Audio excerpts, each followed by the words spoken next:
Bismillahirrahmanirrahim. Assalamualaikum warahmatullahi taala wabarakatuh.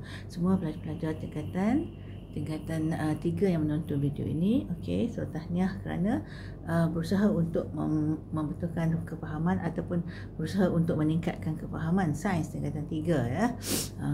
Berusaha untuk bertambah berjaya dalam bidangnya apa-apa yang awak lakukan. Okey, so betulkan niat belajar lillahi taala. You have to have this book in front of you. Okay, and then also siapa yang belum subscribe, please subscribe and ajak kawan-kawan, spread to your friends that ada kelas bimbingan dalam YouTube ya yang relevan, sangat relevan tu pelajar tingkatan 3 iaitu matematik dan sains. Form 3 only sains ya. Form 1 form 2 ada matematik juga saya tak sempat lagi buat kelas tingkatan 3 untuk matematik. Okey, so kita lihat muka surat 245, kita dah berada di bab ke-8 iaitu keradioaktifan.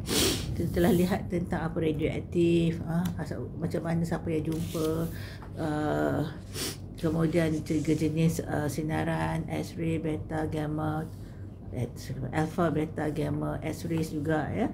Dan dalam kehidupan harian kita terdedah pada sinar latar belakang, sinar kosmik dan sebagainya lah. Dos yang banyak mana yang kita yang normal yang boleh kita terima, iaitu kena kurang pada 0.2 kita pergi cakap untuk sejam. Ya betul lah. Kalau ambil sejam 0.2 kurang dari 0.2 microsievert per jam, tapi kalau setahun adalah 1752 microsievert setahun. Okey. So kita sambung dengan risiko terdedah kepada sinaran mengayon boleh jadi. So risiko kesihatan terhadap tahap penyerapan sinaran mengayon oleh badan manusia dipengaruhi oleh dos sinaran mengayon yang diterima. Banyak mana kita terima? We are exposed to what? TV pun ada, skrin komputer pun ada, kemudian semula jadi latar belakang semua-semua tu, kemudian daripada kosmik semua tu memang ada ya. Terdapat beberapa tindakan yang lazimnya diambil supaya dos sinaran mengayon yang diterima tidak melebihi tahap keselamatan. So kita kena kurangkan tahap keselamatan badan manusia seperti ditunjukkan dalam jadual 8.5. So jadual 8.5 tentang tindakan yang perlu diambil supaya dos sinaran mengayon yang diterima tidak melebihi daripada tahap selamat. Kalau tinggi sangat bahaya, menyebabkan kanser dan sebagainya. So kita dapati sumber dos sinaran mengayon yang diterima. Kalau sinaran latar belakang nak kurangkan, okey, itu tindakan yang perlu diambil. Gunakan alat perlindungan yang sesuai, seperti kacamata yang dipasang dengan filem anti ultra ungu. Ya, kalau banyak kerja pakai skrin ke apa-apa pakai skrin, ada special spec ya. Payung anti ultra ungu, kalau terpaksa terdedah kat luar dan sebagainya lah. Itu dicipta pula oleh manusia. Okey, mengambil gambar foto X-ray. Pengambilan gambar foto X-ray X dibuat mengikut preskripsi doktor. Saya told before, biasa tak kurang dari 6 bulan kecuali keadaan terdesak. Doktor kata memang perlu sangat, lain. Okey, televisyen, pastikan jarak pemisahan antara televisyen dengan penonton sekurang-kurangnya 2 meter. Ya, so that's why yang kadang-kadang dia kecil lah, kalau dengar mak bapak ke tok nenek ke marah, dekat sangat dengan TV tu, duduk jauh. Sebab TV juga ada X-rays, ada sinar, bukan setakat X-rays ya. Makanan cemari oleh bahan radioaktif. Jangan makan makanan yang dihasilkan dari kawasan yang dicemari oleh bahan radioaktif, seperti apa? Ikan dari laut yang dicemari oleh bahan radioaktif. Sebab ada kilang-kilang yang tak bertanggungjawab. Dia tak buang dia punya bahan radioaktif dengan baik, dia dialihkan ke sungai sahaja. Okey, belakang kilang, sungai tu mengalirkan air ke laut. Kemudian ini pernah berlaku di Jepun ya. Apa something mata nama dia belakang, saya tak ingat. Tapi dapati after a few years sama ada perempuan-perempuan di kawasan tepi sungai tu, almost di muara tu, sama ada keguguran ataupun melahirkan anak-anak cacat, ataupun penduduk sendiri kena kanser ya. Itu tanpa disedari ya. Soal masih kemalangan. Kalau kat Malaysia sometimes ada kilang-kilang tak bertanggungjawab, sengaja je bebaskan. Okey, kemudian sinaran kosmik, itu daripada angkasa lepas. Okey, so siapa sangat terdedah sebab dia di atas adalah pilots. pilots.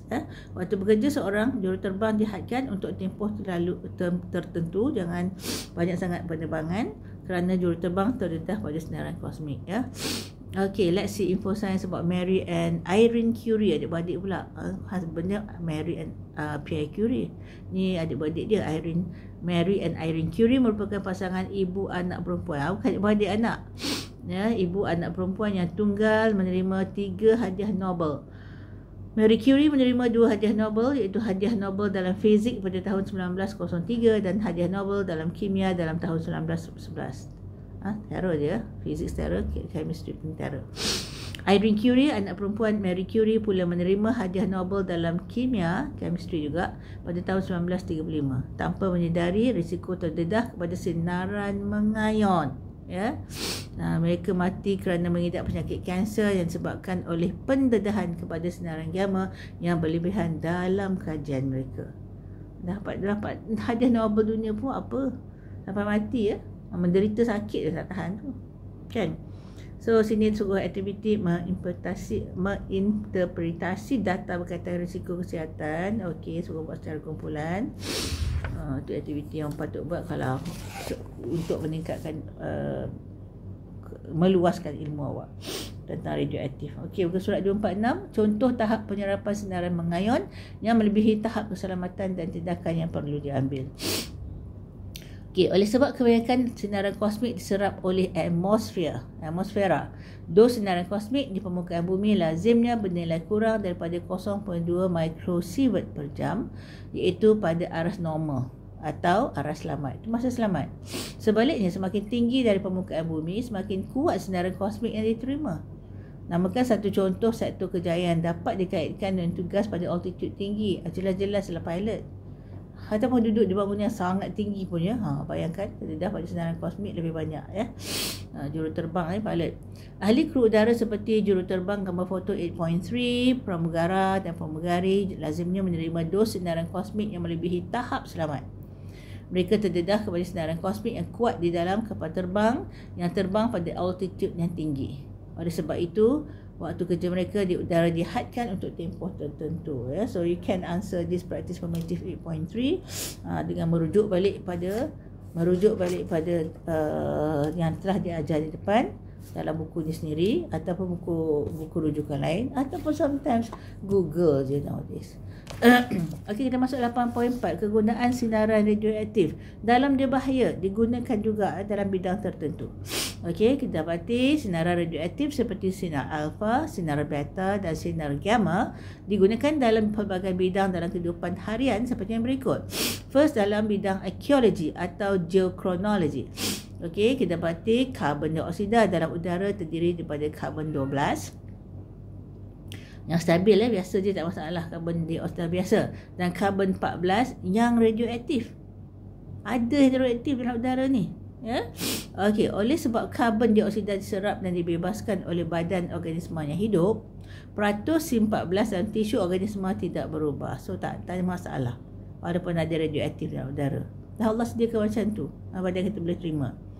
Sebaik saja organisma mati, okey, mati je, C14 yang radioaktif tadi dalam tisunya, sebab kita bernafas gunakan karbon dioksida dalam tisunya semakin berkurang kerana mereput. Dia makin kurang lah sebab dia mereput over time, sebab dia tak stabil. Dengan memancarkan sinar beta dengan separuh hayat. Remember kita belajar separuh hayat? Tak ingat? Listen back to my video sebelum ni, ataupun tengok balik nota dalam buku surat beberapa sebelum ni Okey, T-half 5,700 tahun. T-half dia 5,700 tahun untuk C14. Okey, dengan mengukur keaktifan C14, usia organisma dapat ditentukan. That's how dia ukur dulu tu jumpa tulang ni berapa lama umur benda tu, dah mati berapa lama dan sebagainya. So kaedah ini dikenali sebagai pentarihan karbon 14. Pentarihan, dan digunakan oleh ahli arkeologi atau geochronology untuk menentukan usia objek atau bahan purba yang mereka jumpa semasa buat penggalian. Nak tengok macam dekat piramid tu, nak korek dalam tu, tengok berapa lama. Dia boleh gunakan teknologi C14 ni sebab dia benda hidup. Okey, satu lagi kawalan ketebalan kepingan logam digunakan dalam bidang perindustrian. Lihat gambar 8.5, tengok dia punya alat tu. Okey, alat kawalan ketebalan berfungsi untuk mengawal ketebalan kepingan logam di dalam kilang. Dia nak kena buat tebal dia macam banyak mana.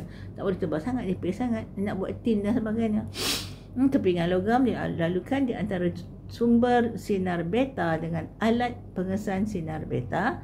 Jika alat pengesan sinar beta mengesan terlalu banyak sinar beta, kepingan logam yang simak adalah terlalu nipis. Tu kena tengok kat kilang tu berfaham, boleh terangkan ya. Kalau cakap secara imbas sini, faham tak faham lah kan. Dan tak penting, yang penting tahu tentang dia boleh kita gunakan untuk nak tengok, nak buat program dalam kilang tu tebal mana. Dalam pertanian pula, kita dapati kadar sinar beta yang dipancarkan oleh perebutan nukleus fosforus 32, itu baja fosforus, nukleus fosforus 32 digunakan untuk menentukan kadar penyerapan baja fosfat. Saya sebut baja tadi dalam tumbuhan. Penting baja ni untuk pokok tumbuhan besar dengan baik. Sinaran radioaktif juga digunakan untuk membunuh kumbang. Kumbang boleh bunuh, tengok tu. Kalau kecil-kecil, kalau kita na'udzubillah kan cause kanser ya. Mengawal populasi serangga perosak secara pemandulan. Kalau dia biar hidup pun dia bagikan sinar-sinar yang menyebabkan binatang tu mandul, tak boleh nak hasilkan telur dan anak. Memilih jenis baja fosfat yang terbaik dan mengubah ciri tumbuhan. Mengubah ciri tumbuhan tu yang menakutkan ya, sebab kalau tumbuhan pun terkesan, kita makan tumbuhan. Kemudian kesan kat kita pula ya. Tu yang takut sangat zaman sekarang.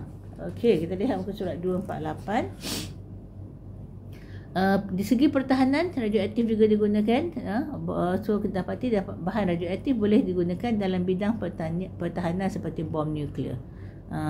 If you follow perkembangan terkini yang jauh di sana, yang kita boykot barang-barang tertentu sebab membantu kumpulan tu, negara haram tu ya, dia orang dah ugut, threaten untuk gunakan bom nuklear. Jahatnya, sejahat-jahat manusia ya. Dah nabi-nabi pun dia bunuh, bayangkanlah. Nabi Yahya dia gaji kepala, bayangkan ya. Dia orang memang jahat. Kalau Quran, kalau baca terjemahan ya, berulang-ulang diceritakan kejahatan mereka sampai sekarang ya. Okey, tengoklah gambar-gambar, video-video sampai daripada sana ya. Apa yang dibuat oleh negara haram terhadap saudara seakidah kita ya. Dahsyat sangat, terlalu banyak kanak-kanak dan babies yang dibunuh ya. Selain haba sinaran radioaktif yang dibebaskan dalam letupan bom nuklear, the first yang guna dulu ialah Amerika sebenarnya. The bom Nagasaki dan Hiroshima ya, masa Perang Dunia Kedua. Langsung berhenti langsung perang. Dah teruk sangat kena bom. Okey, memusnahkan hampir semua hidupan. Bila dia jatuh kat Nagasaki Hiroshima tu, dia musnahkan semua benda hidup. Dahsyat tak dahsyatnya. Okey, termasuklah manusia dan kesannya wujud untuk beberapa generasi.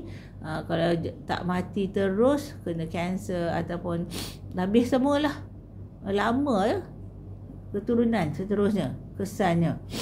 Memang manusia ni boleh sebaik-baiknya mengalahkan malaikat, boleh sejahat-jahatnya mengalahkan syaitan.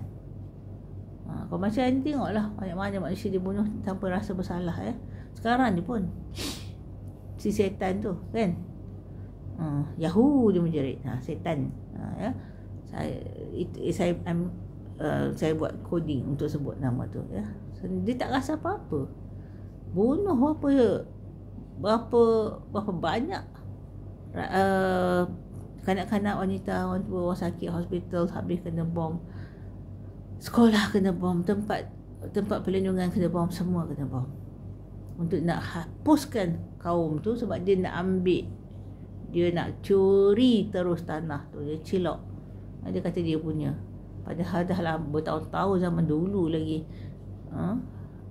orang asal di situ. Mereka tiba-tiba mengakunya tu, dia seksa pula orang asal. Okey, so nak tengok gambar foto 8.6 letupan bom atom, macam cendawan ya, macam mushroom. Dahsyat rupa dia. So kita lihat hari ini dalam sejarah pada 20 September 2017 Malaysia telah menandatangani persetujuan ICAN untuk mengharamkan senjata nuklear pada Persidangan Pertubuhan Bangsa-Bangsa Bersatu PBB. Kita negara yang diharamkan ada, banyak negara lain diharamkan tak boleh ada nuklear. Tapi dia orang sendiri ada nuklear. US kepalanya negara-negara yang dia berkuasa, dia rasa dia hebat, dia ada nuklear. Kita ni semua tak boleh. Dia tipu selama ni, dia kata dekat tempat Isra tu, sambung Isra neraka tu, ya, dia adalah tak ada nuklear dia kata. Tapi tiba-tiba nak bom orang nuklear tu datang mana? Dia ada. Jahat tak jahatnya. Dia orang menipu, dia orang tak boleh cakap lah, membunuh apa semua, menyeksa manusia. Okey, satu lagi kegunaan selain pertahanan adalah pengawetan makanan. Selalu kita dapati untuk awet makanan, kalau kita ada cili hijau, kita potong-potong masuk dalam cuka, jadi jeruk, kan, jeruk cili contohnya. Ikan nak awet, kita potong-potong siang-siang, basuh, letak garam banyak-banyak, jemur. Ikan kering, sotong kering dan sebagainya lah, udang kering, ya.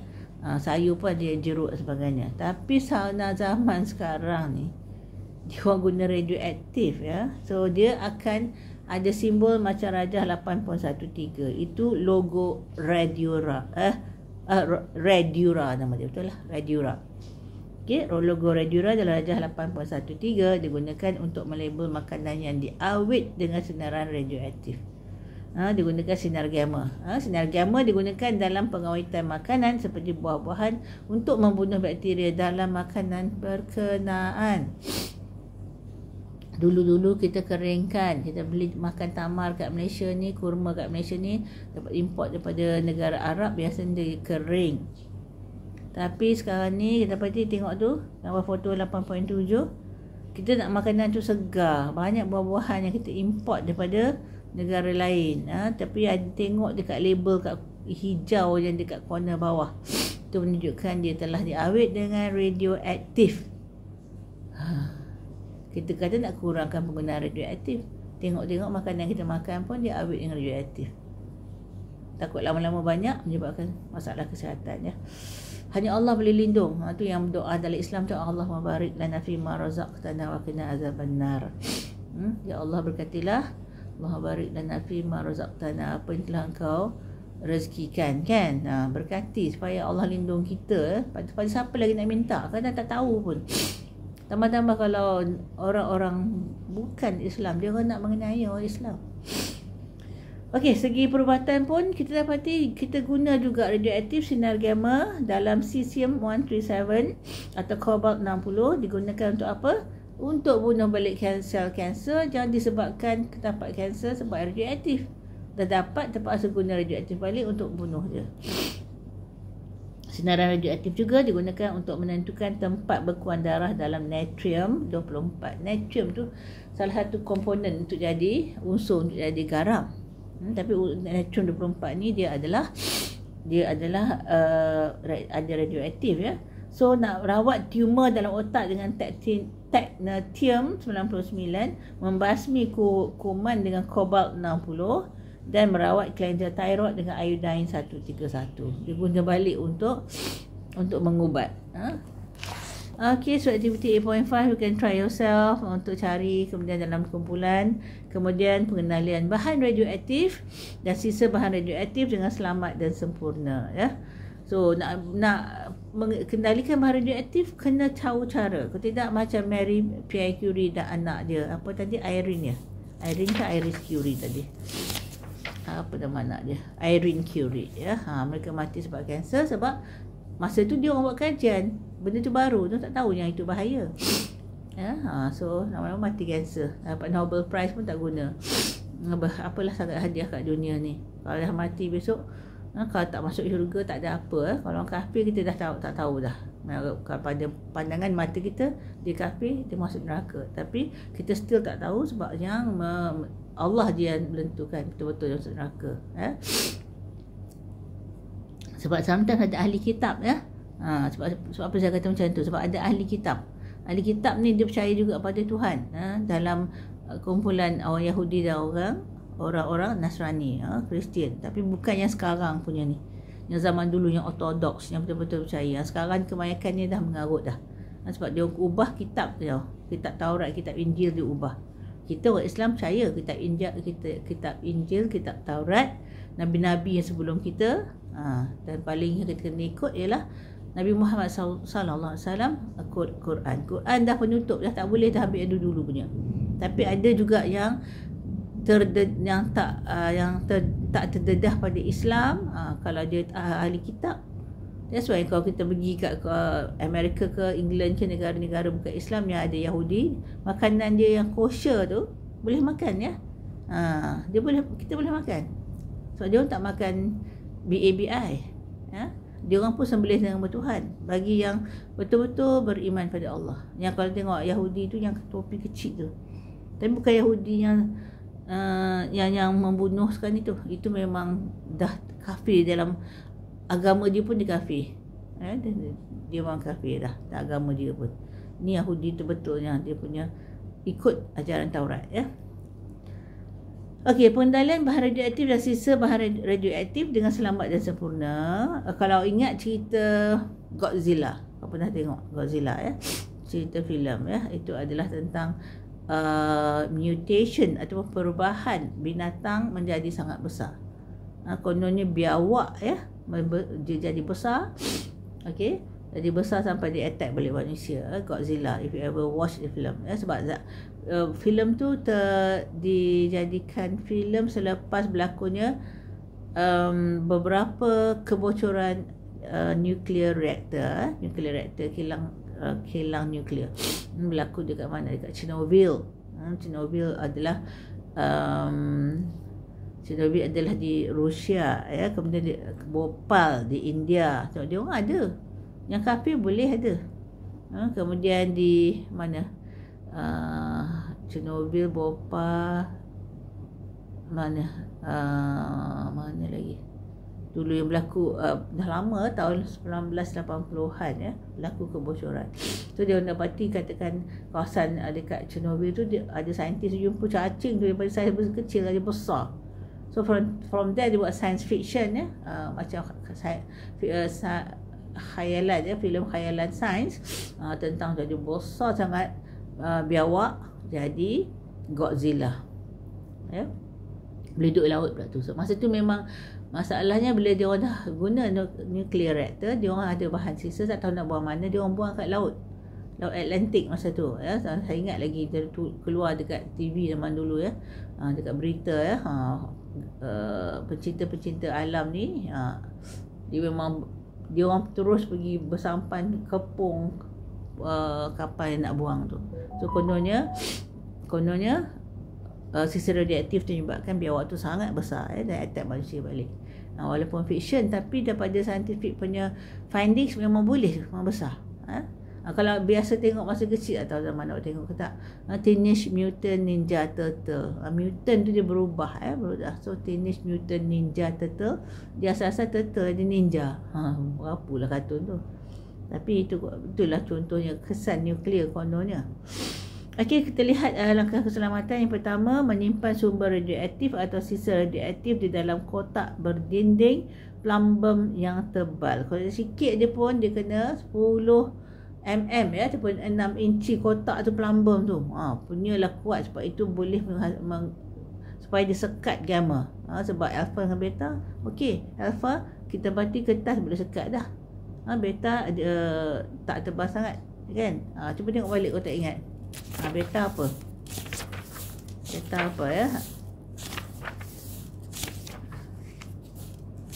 Lihat pun kat depan ni. Mana dia yang termis pula muka surat yang tentang kalau yang muka surat 241 kalau alpha cukup dengan kertas, kalau beta dengan aluminium 3 mm, kalau plumbum 10 cm ya, kalau gamma so kuat dia punya penetration ataupun dia tembus.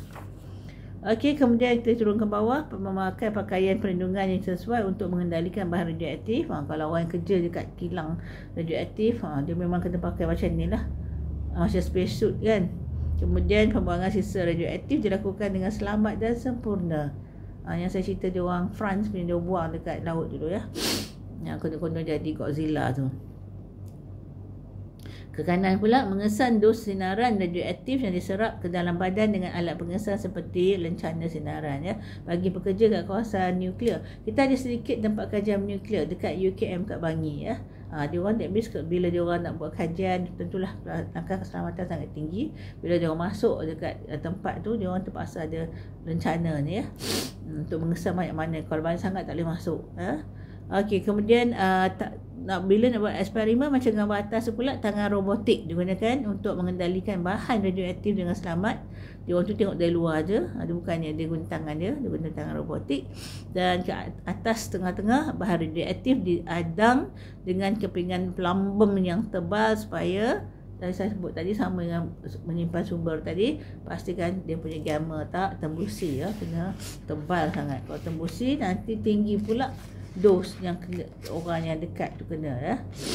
Nanti menyebabkan kanser. Okey, lihat muka surat 250, kita habiskan. Mensyukuri kepentingan kegunaan keradioaktifan dengan perkembangan sains dan teknologi, kita dapati banyak ada guna tapi ada bahayanya, tapi jangan berlebihan. Ya, kita dapati berlebihan lain pula kesannya ya. So kepentingan kegunaan keradioaktifan untuk kesejahteraan hidup manusia telah menyadarkan kita tentang keagungan Tuhan yang telah mencipta zarah unsur radioaktif. Allah telah cipta dia. Dia ada dalam bumi, dia ada kat rata-rata, dia ada kat kosmik, dia ada mana-mana. Tapi kita tak boleh berlebihan, kena dosa. Kalau tinggi sangat boleh menyebabkan penyakit pula kan. Yang boleh digunakan untuk kelestarian hidup. Okey, unsur radioaktif buatan yang pertama. Okey, ini buatan daripada sains lab ya. Phosphorus 30, P30 dicipta oleh Irene Joliot Curie, anak dia tadi. Irene Joliot Curie.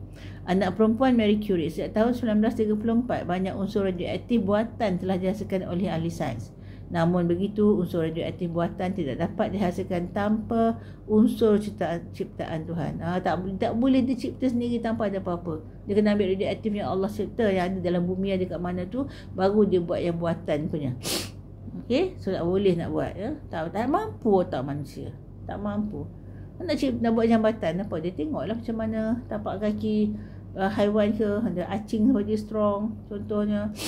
Bangunan tinggi ke nak bagi dia strong, dia tiru apa-apa yang ciptaan sebenarnya yang Allah buat. Itu je dia mampu otak manusia. Nak buat sesuatu baru tanpa ada jadi ada tu, magic tu tipu juga. Mana boleh kan, dia tipu mata. Setiap orang Melayu cakap silap mata. Seorang conjurer ataupun orang yang suka main magic lah.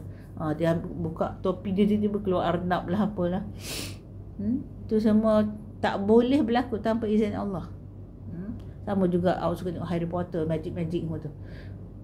Mantra-mantra tu sometimes dia guna untuk memanggil jin-jin dan sebagainya. Tu yang tiba-tiba boleh nampak je berlaku, tapi ditipu oleh jin lah.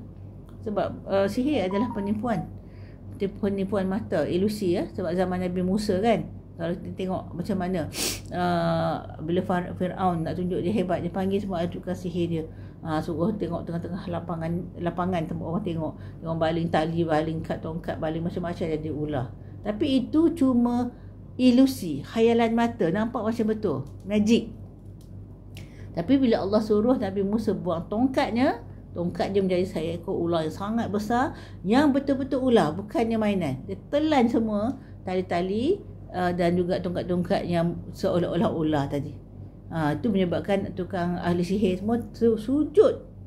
Ya, tahu ada Tuhan sebenarnya. Sujud, lepas tu terus beriman. Tapi kemudian mereka disiksa oleh Fir'aun lah. Ada yang dibunuh ya. Ada yang dikejar sampai ke laut merah. Kemudian terbelah laut tu Allah buat. Bila Nabi Musa dengan 12 kaum lah lepas tu, so si Fir'aun dengan tentera dia ingat kau selamat, dia pun masuk juga. Tengok Allah tutupkan, mati semua yang terdampar di pantai. Kemudian mereka diletakkan di piramid-piramid. Dan Quran kata memang Allah tinggalkan jasad mereka untuk orang terkemudian, generasi kemudian. Macam kita sebenarnya tengok, memang cerita Quran tu benar. In fact ada Maurice Bucaille, saya tak ingat nama, ahli sains French. dia buat kajian dekat badan mami-mami dalam piramid tu, tengok memang banyak garam. Untuk mati dalam laut, dia mati lemas. Tapi Allah biarkan dia tak hancur macam manusia lain. Ya, Allah biarkan ada yang pandai nak awetkan, masukkan dalam piramid. Sampai sekarang ada. Masa saya pergi UK baru ni, di Bradford ya, ada satu museum dia memamerkan mami. Anak saya pergi ya, jangan tengok. Saya tak pergi, saya tak berani. So bila balik dia kata dia tulis itu bukan Firaun tapi dia punya priest, dia punya tukang sihir dia lah. Dia punya salah seorang tukang sihir dia yang sama geng dengan Firaun. Sampai dulu hari ini ada ya. Okey, so adalah praktis formatif 8.4. Siapkan, cuba usaha buat. Kemudian ada lagi praktis summatif 8, cuba jawab. Okey, so bila awak dah usaha sampai nombor 7 muka surat 254 dan dah usaha ya. Usaha tu dah pahala dah. Kadang-kadang Allah bagi pula kejayaan dalam perasaan bila dah usaha. Kalau tak usaha tu memang tak ada kejayaan lah. Pahala tak dapat, kejayaan tak dapat. Kalau usaha dapat pahala ya, insya-Allah. Okey, so alhamdulillah dah habis dah bab 8 tadi. Tema 3 dah habis. Tema 4 penerokan angkasa bumi dan angkasa selepas ni. Okey, so nak habis dah ni. So 1-2 kelas lagi kita habis. So awak boleh ulang kaji balik mana-mana awak tak ingat, tak faham, ataupun masuk kemudian awak tahu kan ada je kelas ni ya. Okay, that's all for today. Thank you for watching. Okay, subscribe please, supaya sama-sama dapat manfaat, dapat pahala. Jaga solat 5 kali sehari. Itu yang pertama akan dihisap nanti. Taat ibu bapa kerana redha Allah terletak pada redha ibu bapa selagi mereka tak suruh pada maksiat. Kemudian hormati guru-guru supaya berkat ilmu awak. Hormati lebih tua, sayangi lebih muda. Supaya cantik akhlak awak ya. Cantik di sisi manusia, cantik di sisi Allah, mudah-mudahan. Dan matlamat kita nakkan syurga. Okay, jangan lupa boykot, infak, sedekah mana yang boleh. Dan juga doa paling penting. Dan doa adalah senjata mukmin. Okey, assalamualaikum warahmatullahi taala wabarakatuh. Subhanakallah.